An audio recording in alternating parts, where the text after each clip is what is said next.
అందరికీ నమస్కారం. Employees university YouTube channel ఈ సంచికి అందరికీ స్వాగతం.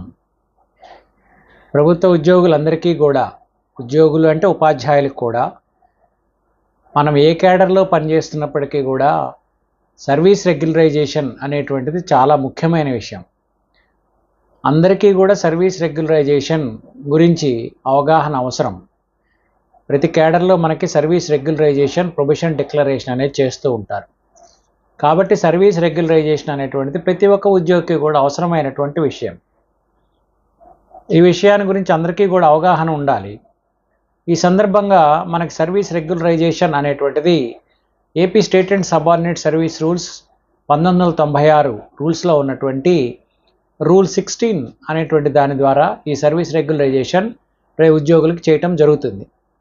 ఈ సర్వీస్ రెగ్యులరైజేషన్ చేసేటప్పుడు ఉద్యోగుల్ని మనం రెండు రకాలుగా చూడాలి. ఒక ఉద్యోగికి ఒక పోస్టులో మనం సర్వీస్ రెగ్యులరైజేషన్ చేస్తున్నాము అంటే ఆ ఉద్యోగిని మనం రెండు రకాలుగా చూడాలి. ఒకటి, ఆ పోస్టులో డైరెక్ట్ రిక్రూట్మెంట్ ద్వారా నియామకమైనాడా లేదా అనేది ఒకటి చూడాలి.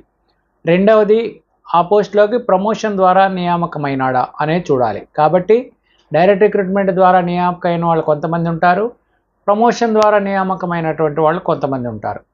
కాబట్టి రూల్ 16A ఏం చెప్తుందంటే, డైరెక్ట్ రిక్రూట్మెంట్ ద్వారా కనుక ఒక ఉద్యోగి అపాయింట్ అయి ఉంటే ఏ రోజునైతే ఆ ఉద్యోగంలో చేరాడో ఆ రోజు నుంచి ఆ పోస్టులో ఆ ఉద్యోగి యొక్క సర్వీస్ రెగ్యులరైజేషన్ చేయటం జరుగుతుంది.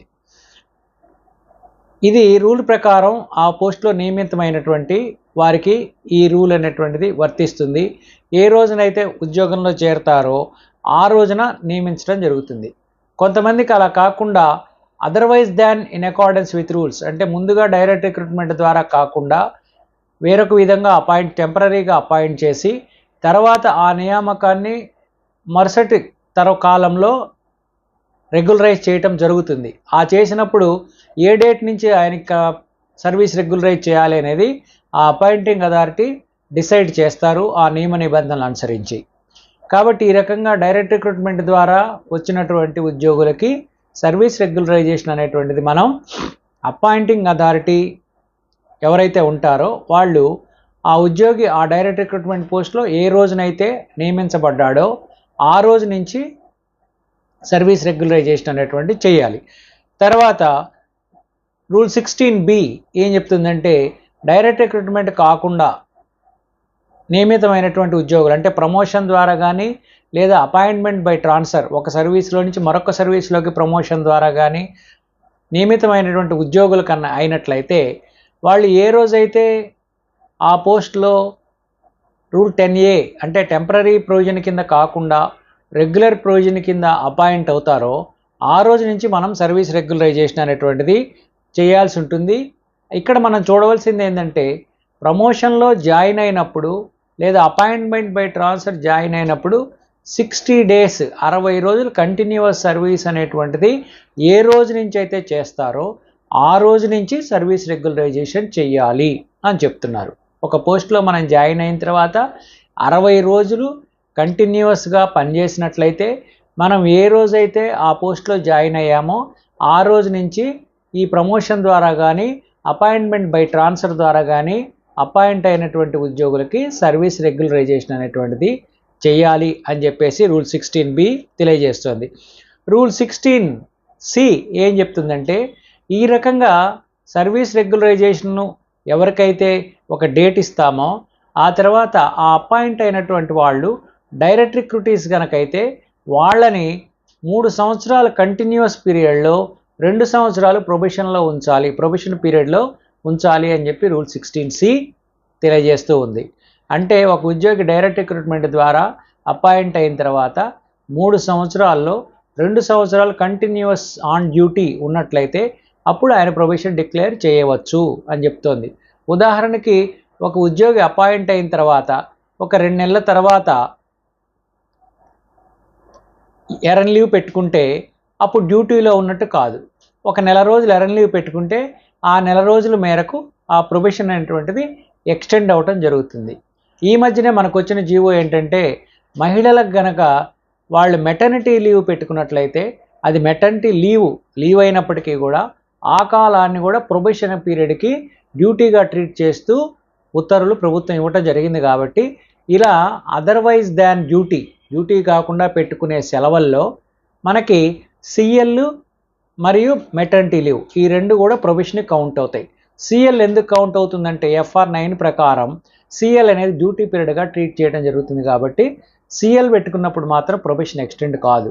అలా కాకుండా ఎరన్ లీవ్ కానీ, హాఫ్ పే లీవ్ కానీ, కమిటెడ్ లీవ్ కానీ, ఎక్స్ట్రాడినరీ లీవ్ కానీ ఇలాంటి ఏ లీవ్లు పెట్టుకున్నా కూడా మనకి ఆ ప్రొబేషన్ పీరియడ్ ఎక్స్టెండ్ అవుతుంది అనమాట. అలా ఎక్స్టెండ్ అయిన సందర్భంలో అపాయింట్ అయిన తర్వాత ఫస్ట్ 3 ఇయర్స్లో మనకి 2 ఇయర్స్ ఏ రోజుకైతే కంప్లీట్ చేస్తారో ఆ రోజుకి మనం ఆ ప్రొబేషన్ పీరియడ్ కంప్లీట్ అయింది అని చెప్పి భావించవలసి ఉంటుంది. అలాగే మనకి రూల్ సిలో 2 ఏం చెప్తుందంటే ప్రమోషన్ మీద అదర్వైజ్ దాన్ డైరెక్ట్ రిక్రూట్మెంట్ ప్రమోషన్లో వచ్చిన ప్రమోషన్ మీద నియామకమైనటువంటి ఉద్యోగుల సందర్భంలో 2 సంవత్సరాల డ్యూటీ పీరియడ్లో కంటిన్యూస్ పీరియడ్లో 1 సంవత్సరం ఎప్పుడైతే కంప్లీట్ చేస్తారో అప్పుడు ఆ ఉద్యోగి ప్రొబేషన్ కంప్లీట్ చేశాడని భావించవలసి ఉంటుందని ఈ రూల్ 16C2 అనేటువంటిది తెలియజేయటం జరుగుతుంది. అంటే ఉదాహరణకు ఒక ఉద్యోగి ప్రమోషన్ మీద ఒక పోస్ట్లో జాయిన్ అయినప్పుడు ఆ జాయిన్ అయిన రోజు నుంచి 1 ఇయర్ డ్యూటీ పీరియడ్లో ఎప్పుడైతే ఉంటాడో అప్పటి నుంచి ఆ ఉద్యోగిని మనం ప్రొబేషన్ పూర్తి చేశాడు అని చెప్పి భావించాలి అని చెప్పేసి రూల్ 16C మనకి తెలియజేస్తూ ఉందన్నమాట. కాబట్టి ఈ రకంగా సర్వీస్ కమెన్స్మెంట్ ఆఫ్ ప్రొబేషన్ సర్వీస్లో చేయవలసి ఉంటుంది. అలాగే కొంతమందికి ఏంటంటే డైరెక్ట్ రిక్రూట్మెంట్ ద్వారా అపాయింట్ అయినప్పుడు వాళ్ళకి సంబంధించి ప్రొబేషన్ పీరియడ్లో కొన్ని టెస్టులు పాస్ కావాల్సి ఉంటుంది. ఉదాహరణ గ్రూప్ 2 సర్వీసెస్లో కొంతమంది జాయిన్ అయినా, గ్రూప్ 1 సర్వీసెస్లో జాయిన్ అయినా వాళ్ళు with in the period of probation పీరియడ్లో వాళ్ళు కొన్ని డిపార్ట్మెంట్ టెస్టులు పాస్ కావాల్సి ఉంటుంది. అలాంటి డిపార్ట్మెంట్ టెస్ట్ అన్నీ కూడా ఈ ప్రొబేషన్ పీరియడ్ ఏదైతే ఉందో ఆ ప్రొబేషన్ పీరియడ్లో పాస్ కావాలి. అలా ప్రొబేషన్ పీరియడ్లో కనుక పాస్ కాకపోతే కనుక ఆ ప్రొబేషన్ పీరియడ్ అయిపోయిన తర్వాత వాళ్ళు టెస్ట్ పాస్ కాని సందర్భంలో రూల్ 16F ప్రకారం ఆ ప్రొబేషన్ పీరియడ్ని ఎక్స్టెండ్ చేయడం జరుగుతుంది. మళ్ళీ వాళ్ళు ఆ టెస్ట్ పాస్ కావటం కోసం ఎక్స్టెండ్ చేయటం జరుగుతుంది. అలా ఎక్స్టెండ్ చేసినటువంటి పీరియడ్లో కూడా వాళ్ళు పాస్ కాకపోతే వాళ్ళని ఆ సర్వీస్ నుంచి డిశ్చార్జ్ చేయడం జరుగుతుంది అన్నమాట. కాబట్టి ఈ సందర్భంలో ఏంటంటే ఒకవేళ ప్రొబేషన్ పీరియడ్ పూర్తయిపోయే నాటికి ఆ సంబంధించినటువంటి ఉద్యోగి ఆ టెస్ట్కి అప్పీర్ అయి ఉండి ఆ టెస్ట్ రిజల్ట్స్ ఇంకా రాని సందర్భంలో ఆ టెస్ట్ రిజల్ట్స్ వచ్చే వరకు కూడా ఏ టెస్ట్ అయితే ప్రొబేషన్ పీరియడ్లో పాస్ కావాలో ఆ టెస్ట్కి ఆ ఉద్యోగి కనుక అప్పీర్ అయి ఉంటే ఆ టెస్ట్ యొక్క రిజల్ట్స్ ఇంకా రాలేదు అని చెప్పినట్టయితే ఆ టెస్ట్ రిజల్ట్స్ వచ్చే వరకు కూడా ఆ ఉద్యోగిని మనం ఆ సర్వీస్లో కంటిన్యూ చేయాలి, అంతేగాని డిశ్చార్జ్ చేయకూడదని చెప్పేసి ఈ రూల్ 16 అనేటువంటిది తెలియజేస్తుంది అనమాట. కాబట్టి అది అయిపోయే వరకు కూడా ఆ ఉద్యోగిని మనం కంటిన్యూ చేయాలి. ఈ సందర్భంలో ఏంటంటే కొంతమంది ఉద్యోగులకి ప్రమోషన్ ఇస్తారు, టెంపరరీ ప్రమోషన్ అని రూల్ 10A కింద ఇస్తారు. రూల్ 10A కింద టెంపరరీ ప్రమోషన్ ఇచ్చినప్పుడు అది ఇన్ అకార్డెన్స్ విత్ రూల్స్, అంటే రూల్స్ ప్రకారం కనుక లేనట్లయితే, అంటే కొన్ని అత్యవసర సందర్భాల్లో కూడా ప్రమోషన్లు అనేది ఇవ్వటం జరుగుతుంది. డైరెక్ట్ రిక్రూట్మెంట్ పోస్ట్లో ప్రమోట్కి ఇవ్వటం ఇట్లా జరుగుతూ ఉంటుంది. కండిషన్ పెట్టి ప్రమోషన్ ఇవ్వటం, టెస్ట్ పాస్ కాలేదు అయినా అవసరమైతే కండిషన్ పెట్టి ప్రమోషన్ ఇవ్వటటువంటివి జరుగుతుంటాయి. ఇలా ఇచ్చినప్పుడు రూల్ 10B కింద ఏంటంటే 10A కింద అపాయింట్ అయిన ఏ ఉద్యోగిని కూడా ప్రొబేషనర్గా పరిగణించడానికి లేదని చెప్తోంది. అలాంటి సందర్భంలో ఒక ఉద్యోగి ప్రమోషన్ తీసుకున్నప్పటికీ కూడా అలా రూల్ 10A కింద temporary promotion otherwise than in accordance with రూల్స్తో సంబంధం లేకుండా అడ్మినిస్ట్రేటివ్ ఎక్సిజెన్సీలో ఉద్యోగ ప్రమోషన్ కనుక ఇచ్చినట్లయితే ఆ సందర్భంలో ఏంటంటే ఆ ఉద్యోగికి సంబంధించి కోటా, ఆ కేటగిరీకి సంబంధించి ఎప్పుడైతే ప్రమోషన్ కోటా అనేటువంటిది రైజ్ అవుతుందో ఆ ప్రమోషన్ కోటా వేకెన్సీ రైజ్ అయిన రోజు నుంచే ఈ కమెన్స్మెంట్ ఆఫ్ ప్రొబేషన్ అనేటువంటిది ఇవ్వాల్సి ఉంటుంది అన్నమాట. అంటే ఉదాహరణకి ఒక డైరెక్ట్ రిక్రూట్మెంట్ వేకెన్సీలో ఒక ఉద్యోగికి మనం ప్రమోషన్ ఇచ్చినప్పుడు ఏ రోజైతే అతను జాయిన్ అవుతాడో ఆ జాయిన్ అయిన రోజు నుంచి కమెన్స్మెంట్ ఆఫ్ ప్రొబేషన్ ఇవ్వటం జరగదు. ఆ తర్వాత ప్రమోటీస్కి సంబంధించినటువంటి వేకెన్సీ ఏ రోజైతే వస్తుందో ఆ రోజు నుంచి మనం ఈ కమెన్స్మెంట్ ఆఫ్ ప్రొబేషన్ ఇస్తాం. అలాగే డైరెక్ట్ రిక్రూట్మెంట్ ద్వారా వచ్చినటువంటి ఉద్యోగులకి వాళ్ళు ఏ రోజైతే ఉద్యోగంలో జాయిన్ అవుతారో ఆ రోజు నుంచి కమెన్స్మెంట్ ఆఫ్ ప్రొబేషన్ ఇవ్వాలి. కానీ వాళ్ళు చేరినటువంటి పోస్ట్ ఏ రోజైతే వేకెన్సీ ఎరైజ్ అవుతుందో ఆ రోజు నుంచి ఇవ్వటానికి లేదు అని చెప్పేసి ఇక్కడ నియమ నిబంధనలు తెలియజేస్తున్నాయి. ఉద్యోగులందరికీ కూడా ఈ సర్వీస్ రెగ్యులరైజేషన్ అనేటువంటి చాలా ముఖ్యమైన విషయం కాబట్టి మీ సర్వీస్ రిజిస్టర్స్లో ఒకసారి వెరిఫై చేసుకొని మీరు ప్రస్తుతం పనిచేస్తున్న క్యాడర్లో కానీ ఇతర కేటగిరీస్లో కానీ మీ సర్వీస్ రెగ్యులరైజేషన్ సక్రమంగా జరిగిందా లేదా అనేది ఒకసారి చూసుకోవాలి. అలా చూసుకుంటే మీకు ఆ సీనియారిటీలో ఎలాంటి ఇబ్బందులు రాకుండా మీ సర్వీస్ అనేటువంటిది కరెక్ట్గా రన్ అయ్యేటువంటి అవకాశం ఉంటుంది.